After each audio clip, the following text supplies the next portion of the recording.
நம்ம Ashwin sweets and snacks export பண்றதுக்கு 7373041434 மற்றும் www.ashwinsweets.com கான்டாக்ட் பண்ணுங்க.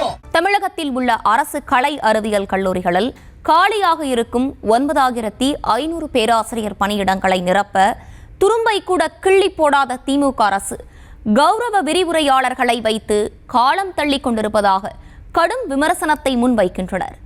கல்வியில் சிறந்த தமிழ்நாடு, உயர்கல்வியில் தமிழ்நாடு முன்னிலை என மார்த்தட்டி கொண்டிருக்கும் திமுக அரசு நிரந்தர பேராசிரியர்களை நியமிக்காமல் மாணவர்களை அழிவு பாதையில் தள்ளும் வகையில் செயல்பட்டு கொண்டிருக்கிறது என்று விமர்சனமும் முன்வைக்கப்படுகிறது. ஒரு பக்கம் கல்வியில் தமிழ்நாடு சிறந்து விளங்குகிறது என விழா எடுக்கும் போதே இன்னொரு பக்கம் அரசு கலை அறிவியல் கல்லூரிகளில் பேராசிரியர்கள் இல்லாமல் இருப்பதுதான் எவ்வளவு முரணாக இருக்கிறது.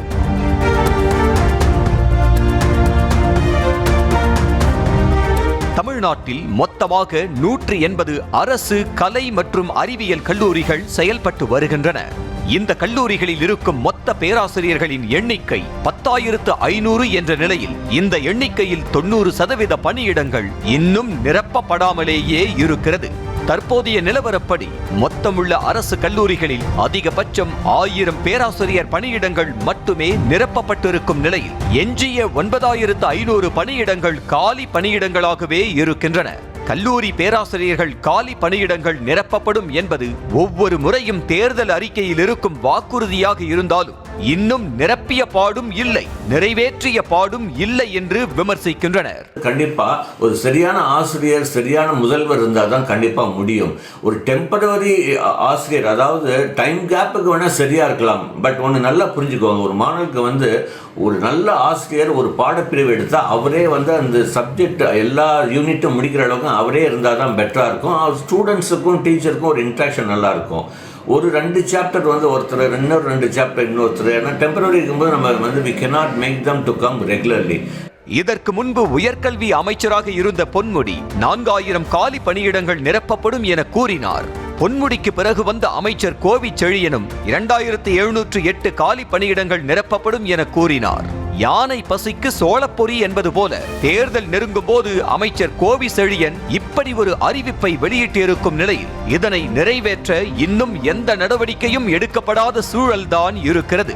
தொகுதிக்கு ஒரு அரசு கலை அறிவியல் கல்லூரி என்ற வகையில் கடந்த 4 ஆண்டுகளில் புதிதாக 37 அரசு கலை கல்லூரிகள் திறக்கப்பட்டிருக்கும் நிலையில் அதற்கேற்ப பேராசிரியர்களை நியமனம் செய்யாமல் இருப்பது எப்படி சரியாக இருக்கும் என்ற கேள்வி எழுந்திருக்கிறது.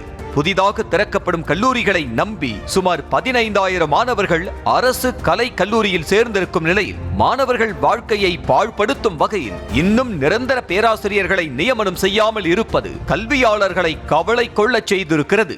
உயர்கல்வியில் சேரக்கூடிய மாணவர்களுடைய எண்ணிக்கை இந்த காலகட்டங்களில் மிக அதிக அளவில் உயர்ந்திருக்குது. இந்தியாவிலேயே முதல் நம்ம இருக்கிறோம். ஒரு 50% எட்டி இருக்குது அப்படின்னு சொன்னால் பாராட்டக்கூடிய விஷயம். ஆனால் உயர்கல்வியினுடைய தரம் எப்போ கூடுவதற்கு உண்டான வாய்ப்பு இருக்குது அப்படின்னு சொன்னால் நிரந்தர பேராசிரியர்கள் நியமிக்கப்படும் போது தான் அதனுடைய தரம் கூடுவதற்கு உண்டான வாய்ப்பு இருக்குது. கிட்டத்தட்ட 3/4 காலி பணியிடங்கள் காலியாக இருக்கும் நிலையில் கௌரவ விரிவுரையாளர்களை வைத்துதான் மொத்த அரசு கலை அறிவியல் கல்லூரிகளும் இயங்கி வருகின்றன.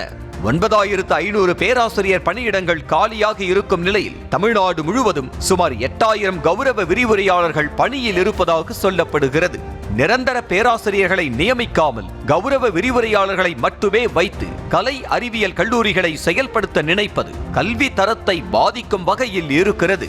நிரந்தர பேராசிரியர்களை நியமிக்கும் போது லட்சக்கணக்கில் ஊதியம் கொடுக்க வேண்டும் என்ற நிலையில் கௌரவ விரிவுரையாளர்களுக்கு வெறும் 25,000 என்ற சொற்ப ஊதியத்தை கொடுத்து உழைப்பு சுரண்டலுக்கு ஆளாக்குவதாக விமர்சனமும் எழுந்திருக்கிறது.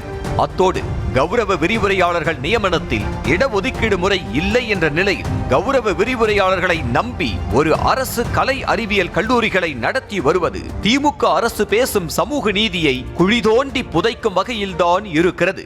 இந்த காலி பணியிடங்களை நிரப்புவதற்கான அந்த முயற்சியில் தமிழக அரசு முழுமையாக இறங்கவில்லை என்பதே எங்களுடைய குற்றச்சாட்டு. ஏனெனில் கடந்த காலங்களில் 2331 பணியிடங்கள் விளம்பரம் செய்யப்பட்டு அதன் அடிப்படையில் நேர்முகத் தேர்வு நடைபெற்றிருந்தது. அதில் ஒரு பகுதியினரை பணியமர்த்தியிருக்கலாம். ஆனால் ஒட்டுமொத்தமாக 2331 பணியிடங்களையும் ரத்து செய்துவிட்டு தற்போது புதிய நிலையில் 4000 புதிய பணியிடங்களை நாங்கள் நிரப்புவதாக அரசு தெரிவித்திருந்தது. இது உண்மையிலேயே கண்டிக்கத்தக்கது என்பதை நாங்கள் முதலிலேயே கூறியிருந்தோம். இவற்றையெல்லாம் தாண்டி இன்னொரு அதிர்ச்சியான தகவலும் கிடைத்திருக்கிறது. அதாவது மொத்தமுள்ள 180 அரசு கலை அறிவியல் கல்லூரிகளில் சுமார் 100 கல்லூரிகளில் முதல்வர்களே இல்லை என கூறப்படுகிறது. நிரந்தரமாக முதல்வர்களை நியமிக்காமல் அந்தந்த கல்லூரிகளில் இருக்கும் மூத்த பேராசிரியர்களை பொறுப்பு முதல்வர்களாக நியமித்திருப்பதாக சொல்லப்படுகிறது. இதன் காரணமாக நிர்வாக ரீதியிலும் பல சிக்கல்கள் எழுகின்றன. நிர்வாக ரீதியாக எந்த முடிவும் எடுக்க முடியாததோடு கடமைக்கு என கல்லூரி நடத்தும் நிலை ஏற்பட்டிருப்பதாக சொல்லப்படுகிறது. சில முதல் கிரேட் 1 காலேஜ்லையும் பார்த்தீங்கன்னா நிரந்தர முதல்வர்கள் இல்லை. இது பெரிய அளவில் நிர்வாக சிக்கலை உண்டு பண்ணுகிறது. ஒவ்வொரு கல்லூரியிலையும் அந்த கல்லூரியின் மூத்த பேராசிரியரிடம் பொறுப்பு முதல்வராக செயல்படும்படி அவர்கள் செயல்பட்டு கொண்டிருக்கிறார்கள். ஆனால் ஒரு நிரந்தர முதல்வர் இருந்தால்தான் அட்மினிஸ்ட்ரேட்டிவ் அஃபேர்ஸில் ஒரு ஸ்ட்ராங்கான டெசிஷன் எடுக்க முடியும். உயர்கல்வி சேரும் மாணவர்கள் எண்ணிக்கையில் தேசிய அளவு சராசரியை விட தமிழ்நாடுதான் முன்னிலையில் இருக்கிறது என்ற நிலையில் அந்த சாதனையை தமிழ்நாடு அரசு தக்க வைக்குமா அல்லது தவற விடுமா என்பது அடுத்தடுத்து எடுக்க போகும் நடவடிக்கைகளின் மூலம்தான் தெரியும். நம்ம Ashwin sweets and snacks export பண்றதுக்கு 7373041434 மற்றும் www.ashwinsweets.com கான்டாக்ட் பண்ணுங்க.